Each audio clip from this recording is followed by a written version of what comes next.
I do want to bring in Neama Rahmani, who is a criminal defense attorney, to talk more on this right now. And Neama, we appreciate you joining us here on Live Now from Fox.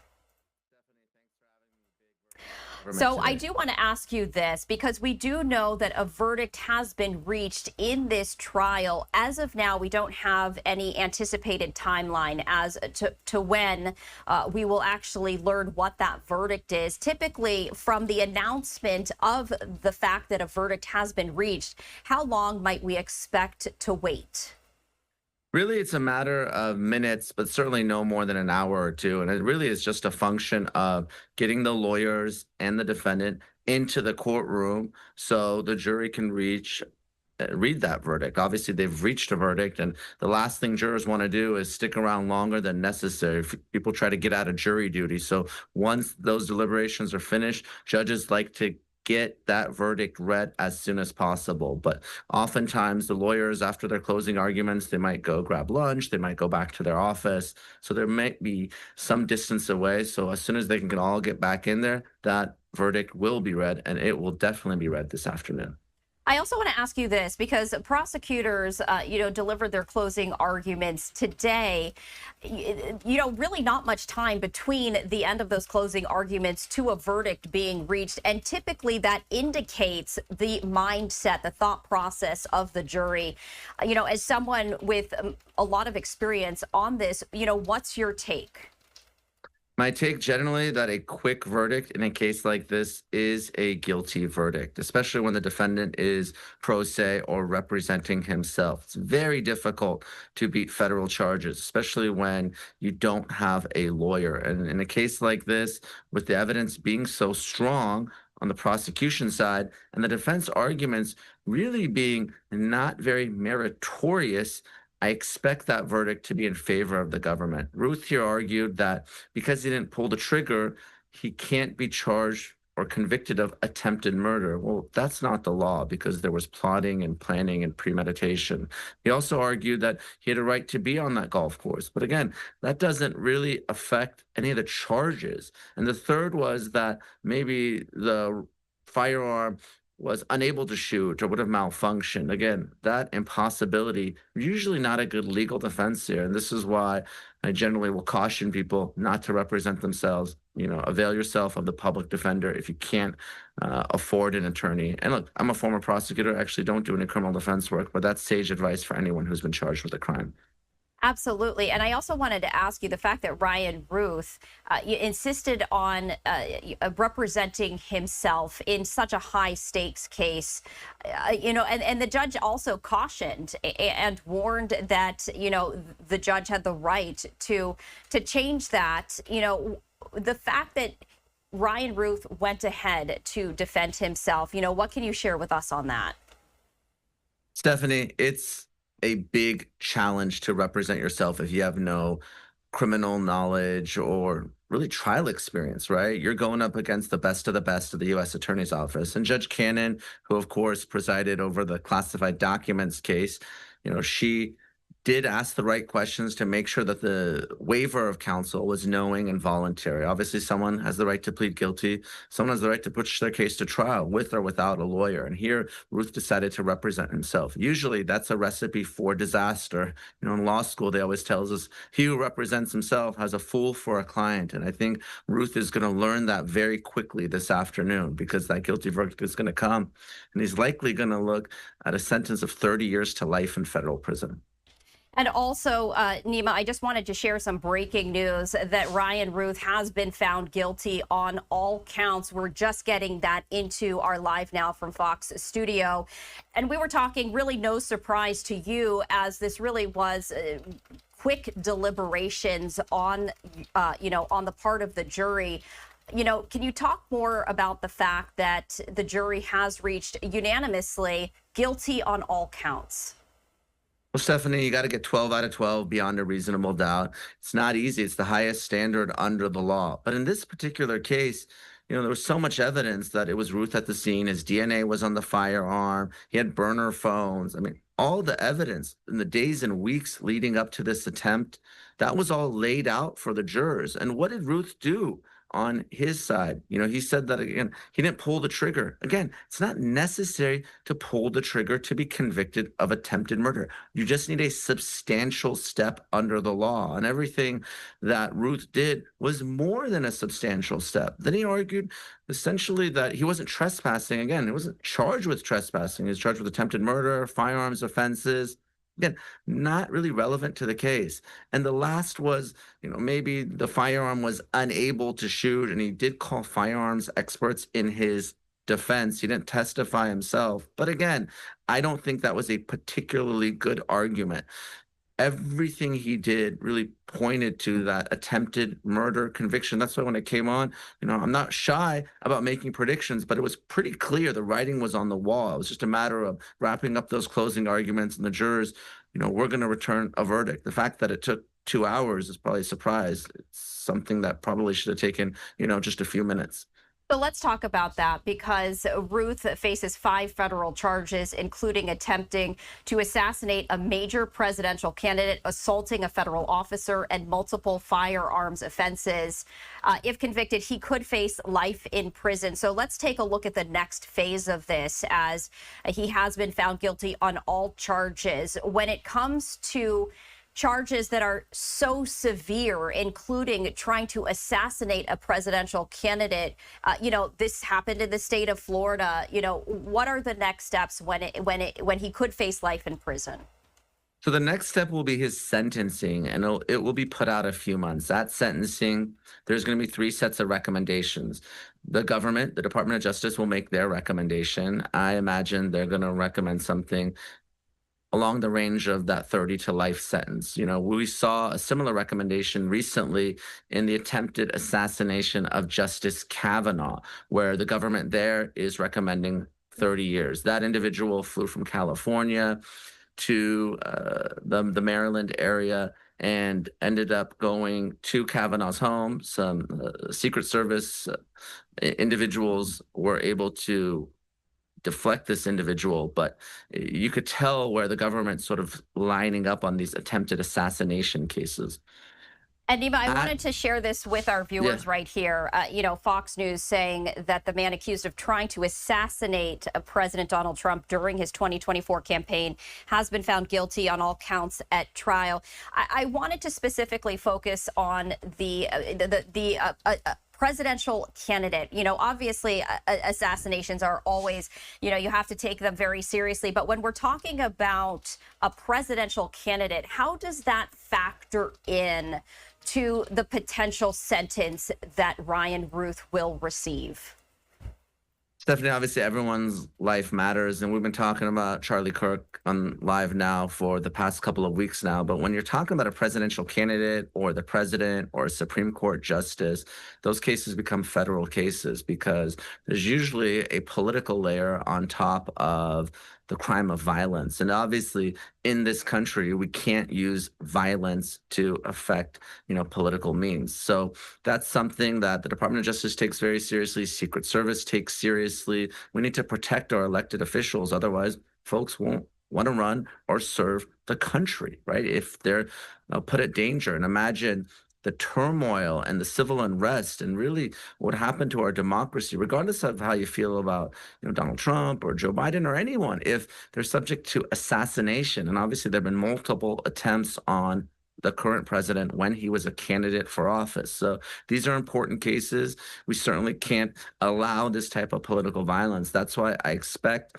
Ruth, even though he didn't pull the trigger, even though there wasn't a shot fired, for him to spend decades in federal prison. So at the sentencing, which will be a few months from now, then probation will come. They'll make their recommendation. And of course, Ruth, who's representing himself, will make his recommendation. And it's up to Judge Cannon to impose a sentence. And I expect that sentence to be swift, significant, and lengthy based on the facts of this case. I wanted to share once again with our viewers, this is the body camera video of when law enforcement took Ryan Ruth into custody. That is the suspect now found guilty on all counts. And, Neama, you were talking about that political bent, it's politically charged. And I wanted to ask you, specifically the defense was, and you were mentioning this, that Ryan Ruth had never actually pulled the trigger, but that did not matter. It was the intent, his intent to assassinate then candidate President Trump. Can you talk about the importance of that and how that factors in? So, attempted murder is a specific intent crime, which means that you actually have to intend to kill uh, your victim, and you have to take a substantial step to doing that. So, acquiring a firearm, tracking the president, going to the golf course.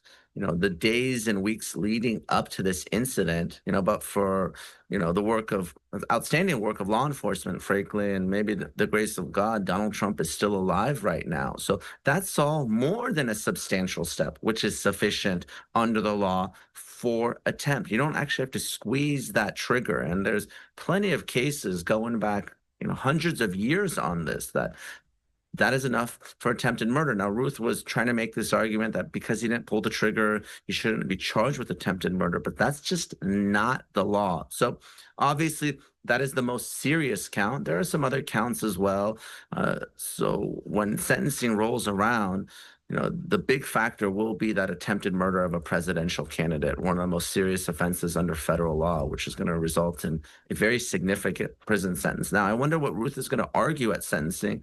There's really no mandatory minimum in a case like this, but I fully expect that Judge Eileen Cannon, who obviously was given some favorable rulings to President Trump when it came to the classified documents case, I don't think she's going to grant Ruth any leniency whatsoever.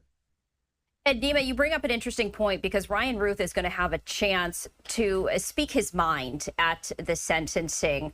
We don't know what we're going to hear, and this is federal court, so cameras are not allowed inside. But who else might we expect to hear from?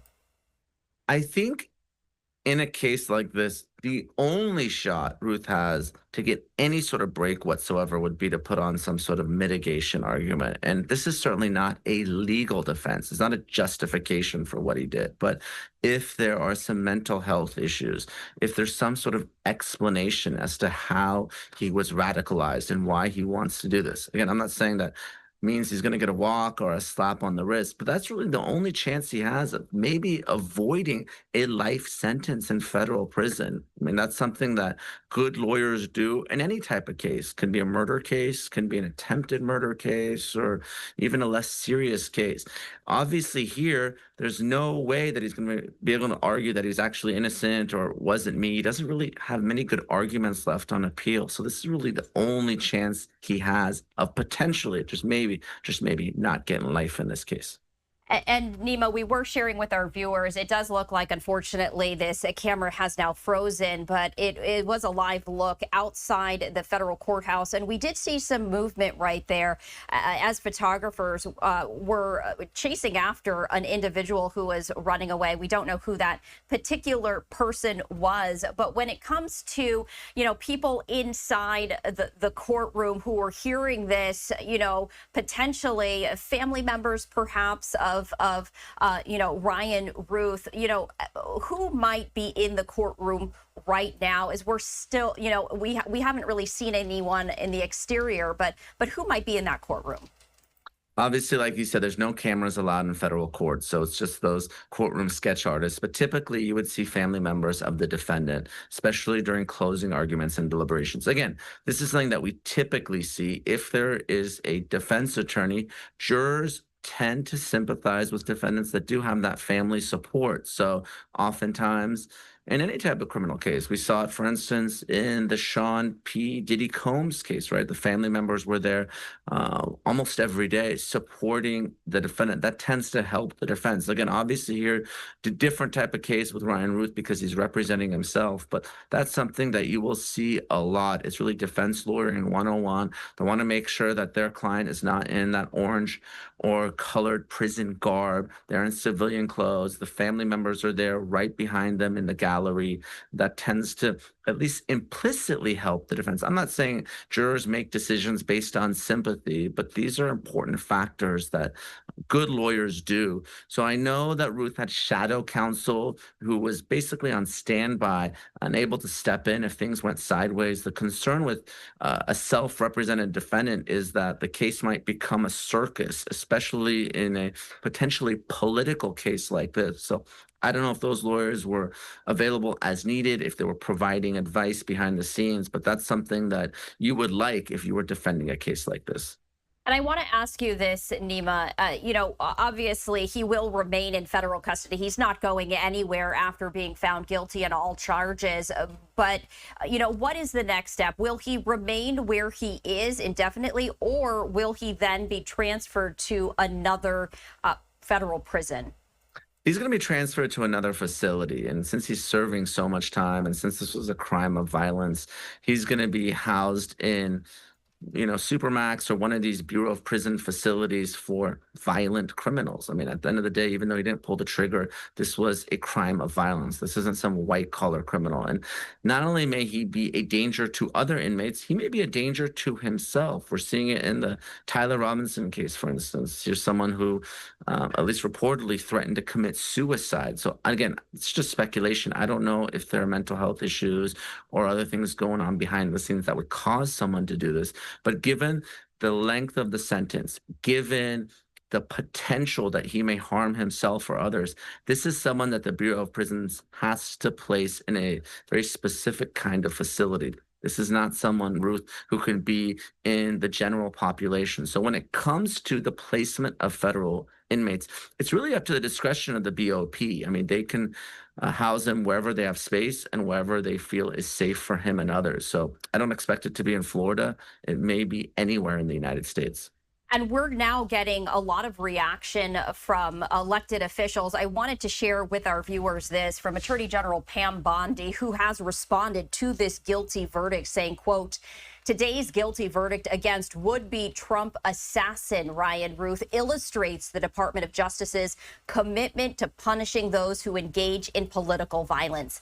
This attempted assassination was not only an attack on our president, but an affront to our very nation itself. I am grateful to the entire legal team and our law enforcement partners for protecting President Trump and securing this important verdict." And Neama, I do want to ask you, because as you were pointing out, we are in a very politically charged climate. Attorney General Pam Bondi referring to that, talking about political violence. We have been seeing political violence ramping up in the months, and her message is a very strong statement to anyone who might be considering that. What are your thoughts? Stephanie, I haven't always agreed with Pam Bondi, but she's absolutely right here. There is an increase in political violence in this country and extremism, really on both sides, the right and the left. And regardless of how we feel about one another or our candidates or elected officials, we cannot engage in this type of violence. And it's up to federal prosecutors and state and local prosecutors to put these individuals in jail and law enforcement to prevent these types of attacks and schemes. When people are being targeted because of their political beliefs or their speech, I mean, that is very dangerous. And she's absolutely right. To assassinate a presidential candidate, it really is an attack on our democracy itself. So this was a righteous case, a good result for the Department of Justice and the U.S. Attorney's Office of the Southern District of Florida. So I tip my hat to them. Again, I did expect this result given the strength of the case and the fact that Ruth was representing himself, but still a good result nonetheless. And we now have a new live look outside the federal courthouse, as we've been sharing with our viewers, and you've been sharing also, Neama, that no cameras are allowed inside. All we have are the sketches from the sketch artist, as well as the information that reporters are able to write down. They have to give up their electronic devices before they enter in. Can you talk about, and we've discussed that, just moments ago, but But the fact that because of these parameters within a federal courthouse, there really isn't the circus that, might come from the antics inside the courtroom where people know that cameras are trained on them. And oftentimes, because of that, there are theatrics. It becomes a performance of sorts. That has really been eliminated with the fact that there are no cameras. How does that impact, if at all, the proceedings within a court, especially when it comes to a trial of this magnitude? Well, it certainly can affect things. I mean, I've gone on record on Live Now and said I'm a big believer in cameras in the courtroom. I think the public should have access. We have a presumption of open trials in this country. So if someone wants to walk into that courtroom and watch, they should be able to. And if someone's unable, they should be able to watch it, whether it's on Live Now or some other streaming service. Now, obviously, the federal rules of criminal procedure, and I believe it's Rule 54, doesn't allow for any recording devices in federal courts. And we have to talk to Chief Justice John Roberts about that. Hopefully one day that will change. But I think in the interest of transparency, in the interest of access, and just frankly in the interest of people understanding our criminal justice system, I would be a proponent of more cameras in the courtroom. Otherwise, we're relying on secondhand reporting. But, I do agree it can bring that circus element. I mean, we've all seen the trials going back to OJ, but maybe it's more recently Johnny Depp and Amber Heard, where everyone is watching the trials live and they're trying to get information. So there are some potential drawbacks, but I do think the accessibility and the trust does weigh in favor of more access, in my humble opinion. And we now have another vantage point as we see two individuals now walking down. We also have some breaking news that I want to share with you as Fox News is just reporting that Ruth appears to have tried to stab himself after a verdict was read in the courtroom. That's just coming in to our Live Now from Fox Studios. This is according to Fox News. This is, initial reaction, Neama, to the fact that he tried to stab himself apparently in the courtroom after the verdict was read.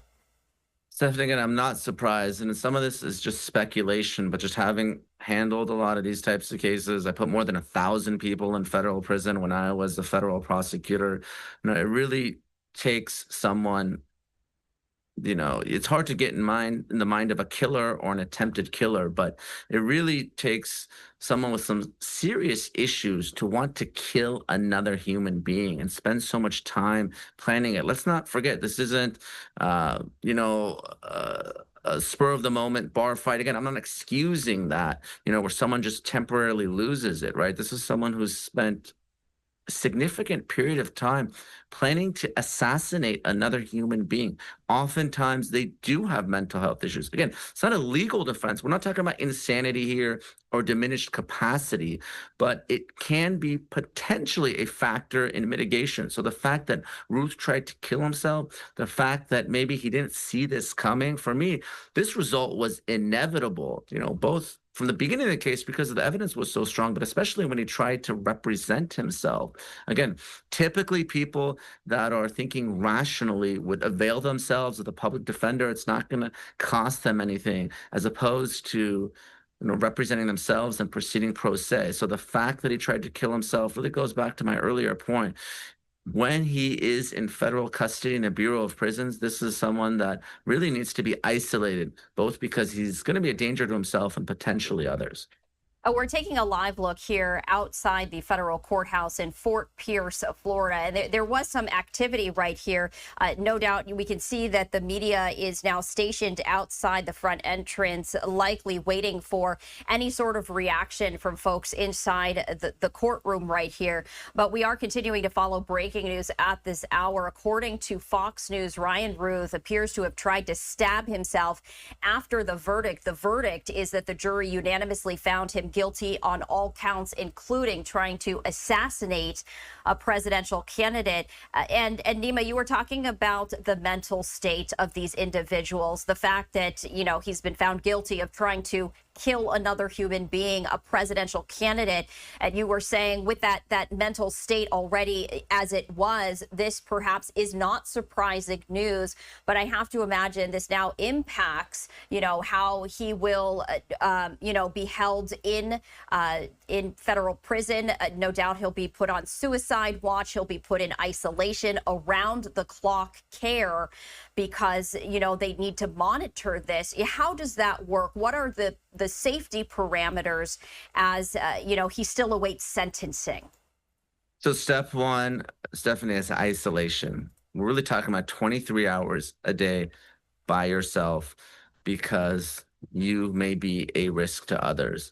With respect to what he has access to, even a pen, even shoelaces, even something that mundane can be used as a weapon or a means to commit suicide. Obviously, when it comes to the BOP, they don't want another Jeffrey Epstein situation. And I understand that some people think he was murdered, but regardless of whether he was killed or, as I believe, he committed suicide, that's a real black eye for the BOP. So they don't want one of their inmates killing themselves, killing another human being. So you have to be very careful with someone like that. Obviously, they're going to receive mental health treatment while at the BOP. There'll be therapy, there'll be psychiatric meds that will be on to try to, whether it's an antipsychotic or something similar, to really try to kind of lower that temperature and to even them out. Obviously, I'm not a doctor, but I just know how these types of inmates are handled, because